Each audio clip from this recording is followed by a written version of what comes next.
Isang maulan na umaga sa inyong lahat mga kababayan, at ngayon ay isang panibagong araw na naman ng ating pagsasamahan. So, pupunta ulit kami sa school para kumuha ng license para ipagpatuloy yung pagpa-practice o drive ng forklift. Pero maulan ngayon dito sa Japan. Sobrang lamig, sarap pa matulog sana, pero kailangan natin bumangon kasi may gagawin tayo. May mga kailangan tayong gawin. Kaya ayan, babangon tayo. May isa hindi pa nakaprepare. Ka-jersey pa. Ako, ready na yan. Siyempre. Diba pre? Yes. Pero maulan ngayon. Maulan ngayon dito sa sa Japan. Medyo malamig yung Japan ngayon. Malamig. Kaya naka-jacket ako. Sarap.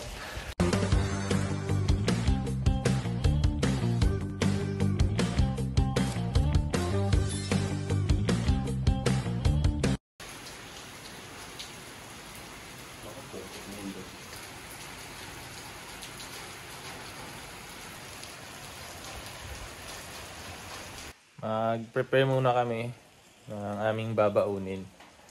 May may niluto na ako kagabi. So, iinitin ko na lang yon and then kain ako. Kasi hindi ko kaya na hindi kumain ng agahan. Sobrang sakit ng tiyan ko pagka mga alas 9. Nasanay ako nung doon sa Davao. Kumakain ako doon ng alas 10, alas 9. Dito kasi kakain ka alas 12 na talaga eh. Kaya hindi na kaya ng tiyan ko. Ngayon, kakain na ako ng agahan. Di bali ng gabi hindi na ako kakain. Ayan. Initin ko muna yung niluto ko. Mukhang ginagamit mo pa, pre? Yo. Ay, hindi pala. Initin ko muna. Ito yung niluto ko kagabi, oh. Ayan. Iinitin ko na lang to para hindi na masyadong matagal. Di baling magising ng ng late. So at least na lang. Di na masyadong matatagalan. Di ba? Ayan, mamaya ulit. Ito yung niluto ko kagabi. Yung balon-balunan ng manok. Pinadobo ko, tapos nilagyan ko ng patatas. Kain tayo.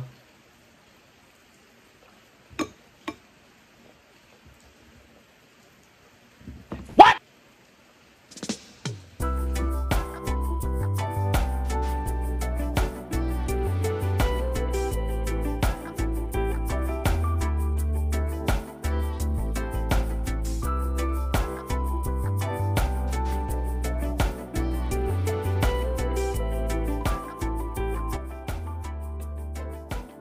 Meanwhile, Ayan, at dumating na nga po si Sensei at sinundo na po kami kasi ang lakas po ng ulan. At dyan po siya sa harapan huminto kasi malapit lang po sa pintuan para di na kami lumakad ng malayo. Ayan, so napakaganda po sa Japan. Ang ganda lalo na yung umuulan. Ang sarap pa matulog pero kailangan natin bumangon para ipagpatuloy kung ano yung dapat natin gawin dito sa Japan.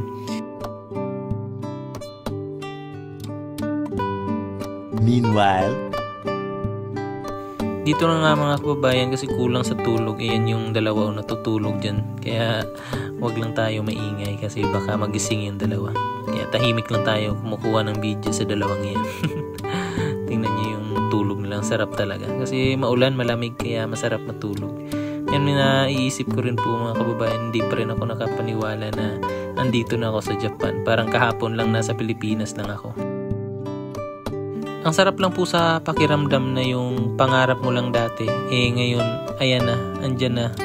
Kumbaga, andun ka na sa gusto mong marating sa buhay.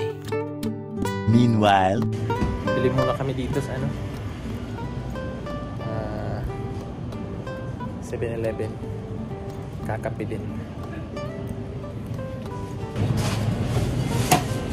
Coffee. Nani?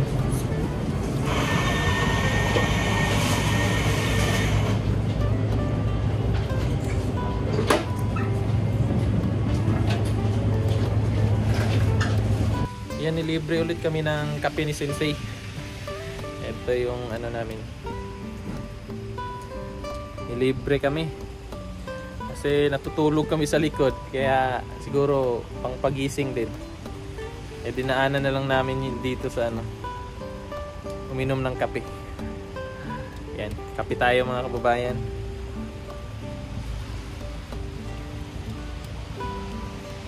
Ah! Sarap.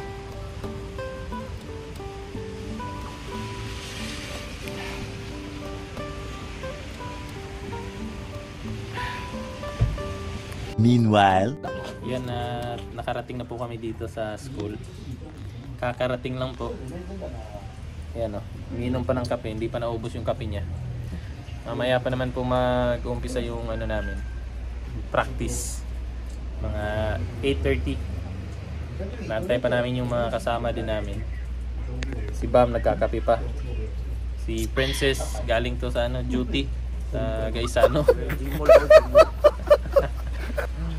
Kaya mamaya. See you mamaya ulit. Ano yan? Ligpit mo na? Ligpit na niya. Kakaya kay, ano eh. Kakaya kay Francis. Bakit? Ang kalat. Iniwan? Ay. Pauwiin kaya natin to. Balik natin sa Gmall. Bugbugin ko. So, ayan. Abang-abang muna kami sa mga kasama namin dito. Punta na kami doon sa ano. Kung saan kami mag-drive. Sensei, hi gozaimasu. So, dito pala. Dito kami magkakandak ng ano. Ng ang tawag nito. Driving. Yan o. Ito yung ano namin dito. Yan, dyan kami liliko sa mga ano na yan. Mga ginawang mga harang-harang. Ito. Ayan. Yan po. Diyan po.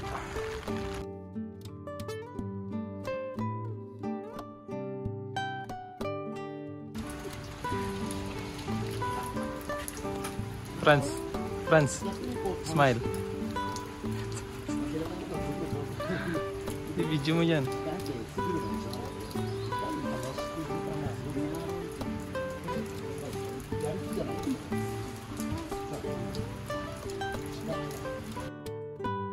Eto na po at si Franz po yung naunang sumampa sa forklift. Siya po yung magdadrive, magpa-practice, mauna po siya. Tapos po ako and then si Bam na po yung kasunod.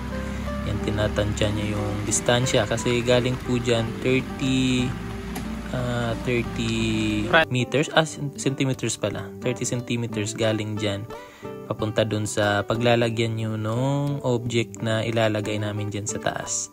So ayan, sinusukat na ni Franz yung distansya. Ayan, so kailangan dahan-dahan lang talaga. Ingat kasi sa kung sa company namin, kailangan namin ingatan din yung mga ilalagay namin or dinadala kasi yung mga dinadala namin, yung iba mababasag. So kailangan ingat talaga. Tapos yung mga ginagawa talaga namin diyan is yung safety talaga. Yun yung priority din ng school.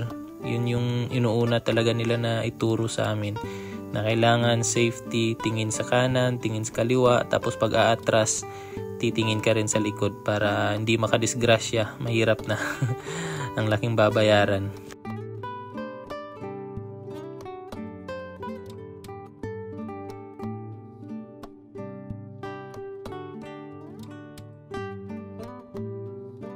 meanwhile,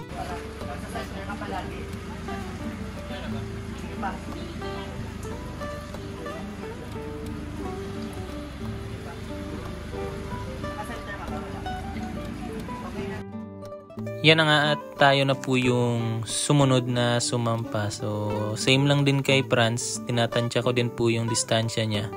Pero naninibago po talaga ako kasi talagang medyo hirap pa ako dyan. So pag more practice pa tayo.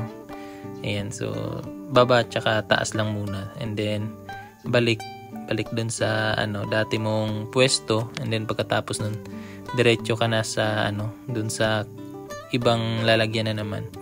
So yung kina Franz kasi nilagay nila dyan. So ang sabi ni Sensei na dyan daw sa una, taas baba, tapos dun sa unahan, dun mo na ilagay yung object. So medyo naano din dun si Franz, kumbaga yun kasi yung ginawa nung nauna, so sinunod na lang din ni Franz.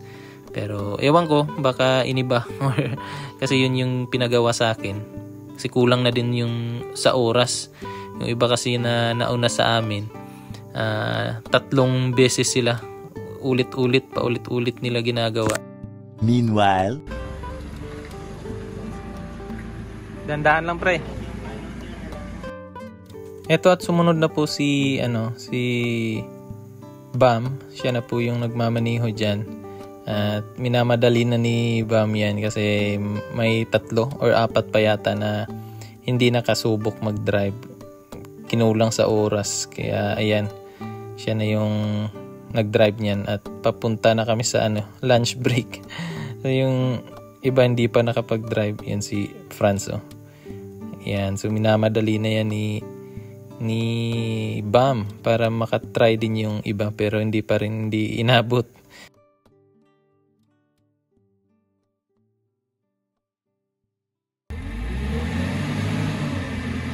Nangyari sa buhok ko, sa helmet. Break time pa namin, lunch break, kain muna kami. So ayun, sayang, isang test lang kami, isang subok lang.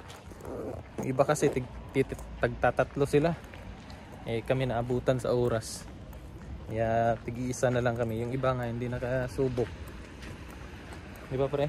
Kaya nga Na pressure tuloy kami. Babawi lang tayo bukas babawi kami sa assessment. Dahan-dahan tayo po. Hindi, akala ko nga na natetense ka kaya binilisan mo kasi mabagal yung akin. Binagalan ko lang. Yung 3, di pa nakatesting. Kaya nga baka magalit. Binilisan ko na din. Nagsasalita na din yung translator nila. So, panak. Ay, walang pantay. Yan, kain muna kami. At pagkatapos, babalik na kami doon sa field. Mamaya ulit. meanwhile, Balik na kami. Tapos na kaming kumain at mag-relax. Balik na kami dito sa sa field para makapag ensayo na. Maulan pa din dito. Parang isang araw yata uulan dito eh.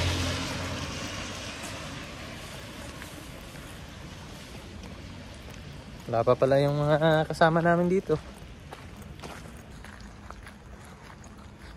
Basa. 2,000 years later. Yan, tapos na po yung namin. Yung practice. At uuwi na kami. Dito Sensei. Sensei.